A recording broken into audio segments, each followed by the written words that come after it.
अस्सलाम वालेकुम, मेरा नाम मधिया आज़म है और मैं एक क्लिनिकल साइकोलॉजिस्ट हूँ। आज हम जिस टॉपिक पर बात करेंगे वो है ज़्यादा सोचना या ओवर थिंकिंग। ज़्यादा सोचना इंसान के लिए फ़ायदेमंद है और अक्लमंदी की निशानी है, लेकिन हद से ज़्यादा सोचना इंसानी ज़िंदगी को मुतासिर करता है। ज़्यादा सोचने की वजह से ना सिर्फ इंसान की लाइफ में मनफी असरात मुरतब होते हैं, बल्कि वो एक बीमारी का बाइस भी बन सकता है। ज़्यादा सोचना बुरा नहीं है, लेकिन हद से ज़्यादा सोचना इंसान को परेशान करता है और इंसान हर वक्त परेशान रहता है। जब इंसान परेशान रहता है, जिसकी वजह से इंसान के मुख्तलिफ एस्पेक्ट्स, लाइफ के मुख्तलिफ एस्पेक्ट ख़राब होते हैं और इंसान की bio psycho social life effect होती है। उस परेशानी की वजह से इंसान उन मसाइल के बारे में भी सोचता है जिन मसाइल का हल उसके इख्तियार में नहीं है। ज़्यादा सोचने की वजह से इंसान एक बीमारी में मुब्तला होता है जिसको हम ओवर थिंकिंग या ज़्यादा सोचने की बीमारी कहते हैं।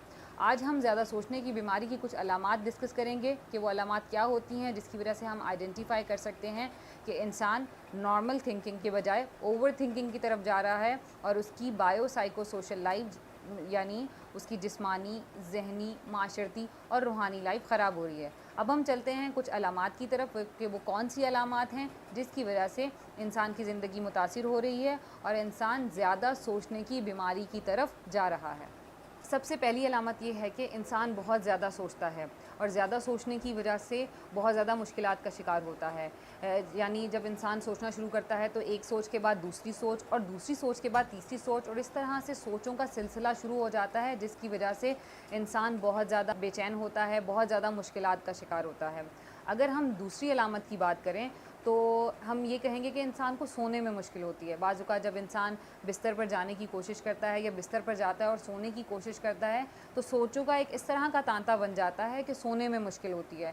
और बाज़ औक़ात ऐसा होता है कि तकरीबन नींद को आने में 2 से 3 घंटे लग जाते हैं और बाज़ औक़ात ऐसा भी होता है कि पूरी रात उस सोच में गुजर जाती है और नींद का आना मुश्किल होता है। इसके साथ ही अगर हम तीसरी अलामत पर बात करें तो इंसान अपने माज़ी पे बहुत ज़्यादा फ़ोकस करता है और अपनी गलतियों, कोताहियों और पछतावों को याद करता है कि मेरे में ये कमी है जिसकी वजह से मैं कुछ बेहतर परफॉर्म नहीं कर सका, मेरे वालिदैन ने मुझे कुछ बेहतर नहीं दिया जिसकी वजह से मैंने अच्छा नहीं किया, अगर मैं शायद ये कर लेता तो बेहतर होता, अगर मुझ में ये कमी ना होती तो शायद मैं और बेहतर तरीके से अचीव करता। तो इंसान अपने माजी की कोताहियों, अपने माजी के पछतावों और अपनी गलतियों और ख़ुद को कसूरवार ठहराते हुए इस कदर सोच रहा होता है कि उसके लिए अपने हाल पे फ़ोकस करना बहुत ज़्यादा मुश्किल हो जाता है। इसी तरह अगर हम अगली अलामत की बात करें कि अगर इंसान अपने माजी को याद नहीं करता, अपने माजी में नहीं रहता, अपने माजी की गलतियों कोताहियों को याद नहीं करता, तो वो शायद अपने फ्यूचर के बारे में बहुत ज़्यादा फ़िक्रमंद हो रहा होता है। फ्यूचर के बारे में फ़िक्रमंद होने से मुराद कि अब मैं क्या करूँगा या मुझे क्या करना चाहिए या मेरा फ्यूचर ऐसा होना चाहिए। काम करने के बजाय प्लानिंग ज़्यादा हो रही होती है कि मैं अगर ये सब्जेक्ट लूँगा तो उससे मैं ये करूँगा और अगर ये ना हुआ तो क्या होगा। फॉर एग्ज़ाम्पल कि अगर मैंने डॉक्टर बनना है तो उसके लिए मुझे मेडिकल लेना है, फिर मुझे एमकेट को क्लियर करना है और अगर एमकेट क्लियर ना हुआ तो क्या होगा। अजम्पशंस और रूमिनेशन की वजह से, फ्यूचर की सोचों की वजह से अगेन हाल ख़राब हो जाता है। बिल्कुल इससे अगली अलामत इन्हीं दोनों अलामात से मैच करती है कि अगर इंसान माजी में नहीं रहता या अगर इंसान फ्यूचर के बारे में नहीं सोचता तो फिर वो क्या करता है। अगर इंसान माजी में नहीं रहता और फ्यूचर के बारे में भी नहीं सोचता और हाल के कामों पर भी तवज्जो नहीं देता क्योंकि सोचें इस कदर परेशान कर रही हैं दोनों एस्पेक्ट्स की वजह से, तो इंसान अपने हाल में बिल्कुल अच्छा परफॉर्म नहीं करता। खोया खोया सा रहना, एक सोचों में मुब्तला रहना, परेशानी के आलम में रहना, तो हाल पे भी फ़ोकस करना मुश्किल हो जाता है। इसी तरह अगर हम अगली अलामत की बात करें कि इंसान जब दूसरों से मिलता है तो दूसरों की बातों, उनके बिहेवियर्स, उनके रवैयों में पोशीदा मायने तलाश करता है। फॉर एग्ज़ाम्पल कभी किसी से मिला तो उसने मुझे ऐसे देखा तो क्यों देखा, शायद मैं आज अच्छा नहीं लग रहा था या मैं शायद अच्छा नहीं बोल रहा, मैं अच्छा परफॉर्म नहीं कर रहा, लोग मुझे पसंद नहीं करते या लोग मेरे बारे में अच्छा नहीं सोचते। इस तरह से ताल्लुकात भी ख़राब हो रहे होते हैं।